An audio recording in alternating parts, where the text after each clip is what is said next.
जय हिंद दोस्तों, एक बार फिर से स्वागत है आपका हमारे चैनल एचपीजी के 53 के सुपर 20 सीरीज में। तो आज हम डिस्कस करेंगे हिमाचल प्रदेश सुपर 20 सीरीज का ये 6th पार्ट। इससे पहले हमने 5 पार्ट डिस्कस किए हुए हैं। अगर आपने वो पार्ट नहीं देखे हैं तो उन पार्ट्स को ज़रूर देखिएगा। तो आज हम 6 पार्ट्स शुरू करते हैं। तो हमारा पहला प्रश्न है कि HPSSSB वर्तमान में जिसे HPSSC हिमाचल प्रदेश कर्मचारी चयन आयोग का गठन हमीरपुर के पक्काभ्रो में कब किया गया था। तो देखिए, पूर्व में HPSSSB के नाम से प्रसिद्ध हिमाचल प्रदेश कर्मचारी चयन आयोग का गठन हिमाचल प्रदेश सरकार ने संविधान अनुच्छेद 162 और 309 की शक्तियों का इस्तेमाल कर 6 अक्टूबर 1998 को किया था। यह राज्य सरकार बोर्ड निगम की क्लास 3 के पदों पर नियुक्ति के लिए परीक्षा आयोजित करता है। इसमें वर्ष 2017 से जो है वो साक्षात्कार ख़त्म कर दिए गए थे और यह पक्काभ्रो हमीरपुर के पक्काभ्रो में स्थित है। केसी मल्होत्रा जो है इसके पहले अध्यक्ष थे। तो इस क्वेश्चन का आंसर आपको पता लग ही गया होगा, क्या होगा? 1998। नेक्स्ट क्वेश्चन है कि हिमाचल प्रदेश में प्रधानमंत्री जनधन योजना कब शुरू की गई थी। तो देखिए, जो प्रधानमंत्री जनधन योजना है वो भारत में वित्तीय समावेशन पर एक राष्ट्रीय मिशन है और इसका उद्देश्य देश भर में सभी परिवारों को बैंकिंग सुविधाएं मुहैया कराना है और हर परिवार का बैंक खाता खोलना है। इस घोषणा ये घोषणा थी, यह करी गई थी 15 अगस्त 2014 को, लेकिन इसका शुभारंभ जो किया गया था वो किया गया था 28 अगस्त 2014 को। तो इसका करेक्ट आंसर होगा 28 अगस्त 2014। तो हमारा नेक्स्ट प्रश्न है कि मिंजर मेला, जो कि चंबा का एक मेला है, में प्रयुक्त मिंजर शब्द का अर्थ क्या है। देखिए, यह मेला जो है वो साहिल बर्मन ने आरंभ करवाया था। जो मिंजर का मेला अगस्त माह के दूसरे रविवार को मनाया जाता है। इस मेले में अंतिम दिन जो रावी नदी है उसके तट पर वरुण देवता, जो कि एक वर्षा ऋतु के देवता हैं, उनको प्रसन्न करने के लिए मिंजरे एवं नारियल रावी में बहाए जाते हैं। पहले इस मेले में भैंसों की बलि देने की प्रथा भी थी और यह मेला जो है वो 7 दिन तक चलता है। और जो मिंजर का अर्थ है मक्की के फूल से है। तो इसका जो करेक्ट आंसर होगा वो होगा ऑप्शन डी, मक्की का फूल। हमारा नेक्स्ट प्रश्न है कि मंडी में नमक की खानों को सर्वप्रथम किस वर्ष खोला गया था। तो आपको पता ही होगा कि मंडी ज़िला के जो गुम्मा और द्रंग में चट्टानी नमक की खाने हैं। तो यह जो चट्टानी नमक की खाने हैं ये भारत में केवल मंडी ज़िले में ही हैं और वर्ष 1841 ईस्वी में से सर्वप्रथम खोला गया था। इसका करेक्ट आंसर है ऑप्शन बी, 1841। नेक्स्ट प्रश्न है कि कौन सी मुख्य जल विद्युत परियोजना हिमाचल प्रदेश में रूस के सहयोग से चल रही है। तो एक है 800 मेगावाट का बिलासपुर ज़िले में सतलुज नदी पर जो नेशनल पावर कॉरपोरेशन द्वारा एक निर्मित परियोजना, रूस की सहायता से निर्मित परियोजना है और वो है कोल डैम। यह कोल डैम परियोजना जो है वो रूस की सहायता से चल रही है।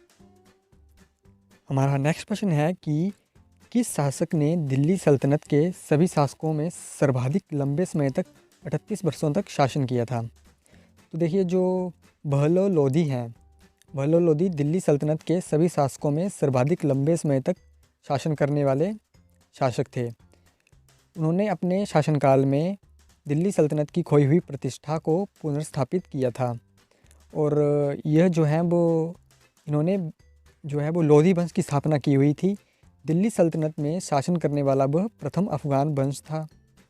ठीक है, तो इसका जो करेक्ट आंसर है वो है बहलोल लोधी। नेक्स्ट प्रश्न है कि बंगाल विभाजन को रद्द करने तथा भारत की राजधानी कोलकाता से दिल्ली स्थानांतरित करने की घोषणा कब हुई थी।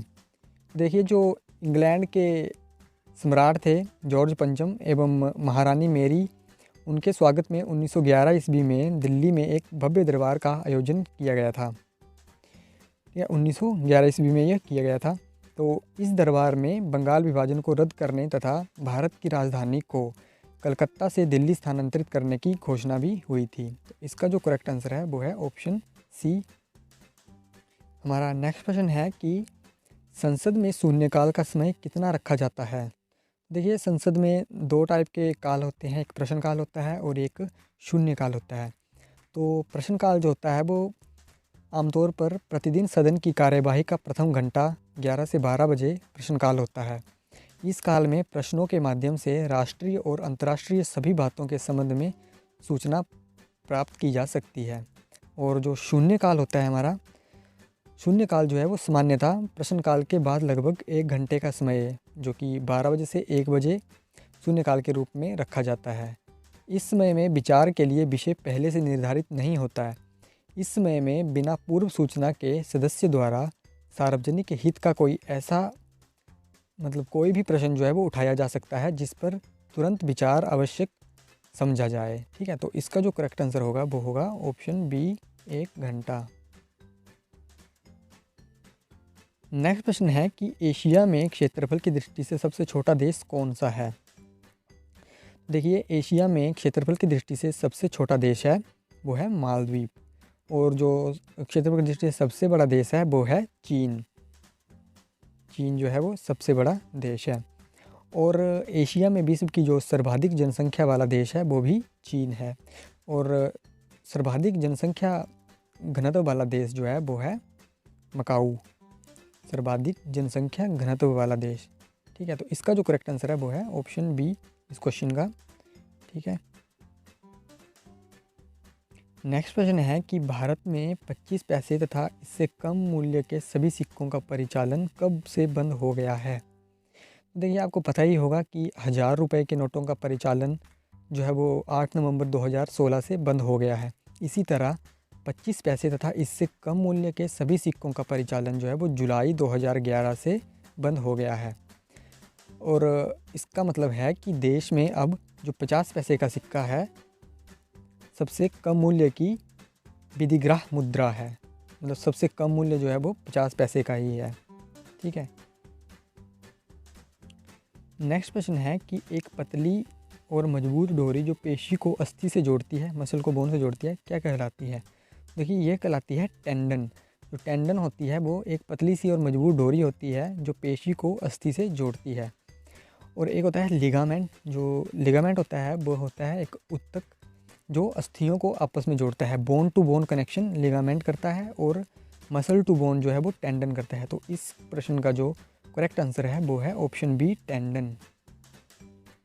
नेक्स्ट प्रश्न है कि बृहस्पति के बाद आकार में दूसरा सबसे बड़ा ग्रह कौन सा है। देखिए, जो शनि ग्रह है वह आकार में दूसरा सबसे बड़ा तथा बृहस्पति से छोटा ग्रह है। यह नंगी आंखों से दिखने वाला सबसे दूर का ग्रह है। यह आकाश में पीले तारे रंग के समान नज़र आता है क्योंकि इसकी जो ऊपरी वायुमंडल है उसमें अमोनिया के क्रिस्टल हैं। इसके जो उपग्रह हैं उनकी संख्या है 82। और जो टाइटन है वो शनि ग्रह का सबसे बड़ा और सौरमंडल का दूसरा सबसे बड़ा उपग्रह है। नेक्स्ट प्रश्न है कि हैरी पॉटर सीरीज की पुस्तक किसने लिखी है। ये सबको पता होगा कि हैरी पॉटर की जो एक फेमस बुक है, इस पे मूवी भी बनी हुई है, तो ये लिखी गई है जेके रोलिंग ने। ऑप्शन सी इसका करेक्ट आंसर होगा, जेके रोलिंग। नेक्स्ट क्वेश्चन है कि उबेर कप किस खेल से संबंधित है। जो उबेर कप है वो है बैडमिंटन से संबंधित है। ऑप्शन डी इसका करेक्ट आंसर है। नेक्स्ट प्रश्न है एक मैथमेटिक्स का प्रश्न है कि किसी संख्या का 32% उसी संख्या के 17% से 120 अधिक है, तो संख्या का मान क्या है।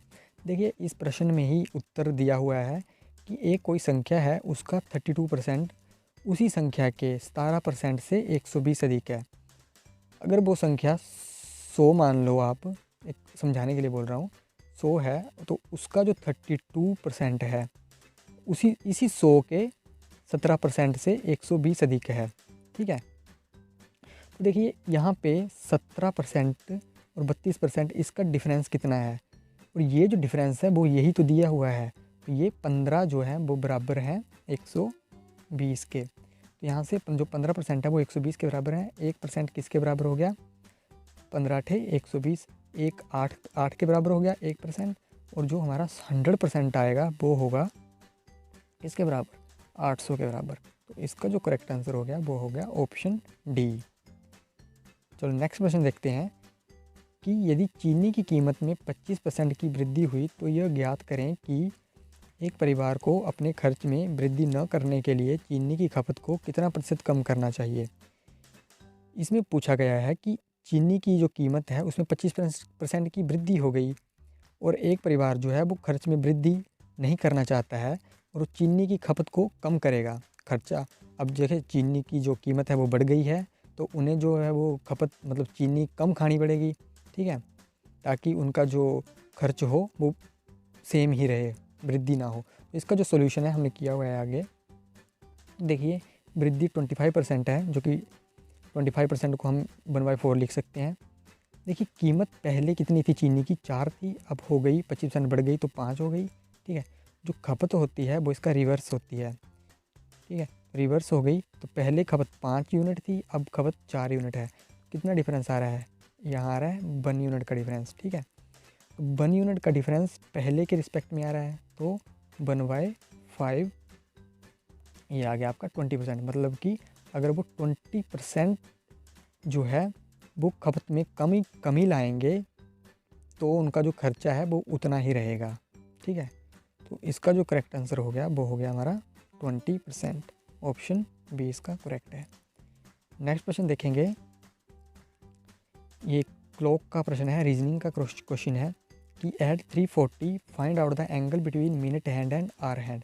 कि 3:40 पे मिनट हैंड और आर हैंड के बीच में कितने डिग्री का एंगल बनता है, ठीक है। तो इसके लिए एक फॉर्मूला होता है 11/2 मिनट माइनस 32 आर।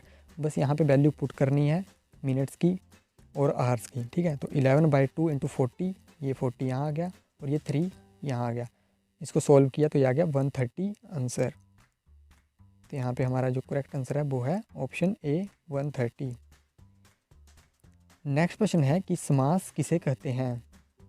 तो देखिए समास कहते हैं शब्दों के मेल को। इसका जो है ऑप्शन सी करेक्ट आंसर है। नेक्स्ट क्वेश्चन है कि अव्यय के कितने भेद होते हैं। तो अव्यय के होते हैं 5 भेद। अव्यय के होते हैं 5 भेद। ऑप्शन सी इसका करेक्ट आंसर है।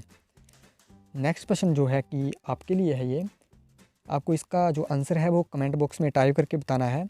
बहुत ही इजी प्रश्न है ये, और इसका एक हिंट देता हूँ, यह मंडी ज़िले में है।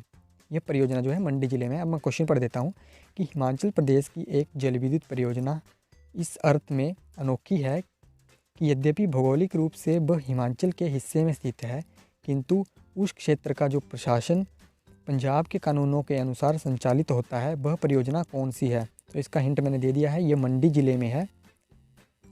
मंडी ज़िले में आपको कमेंट बॉक्स में टाइप करके बताना है कि मंडी ज़िले में वो कौन सी परियोजना है, ठीक है।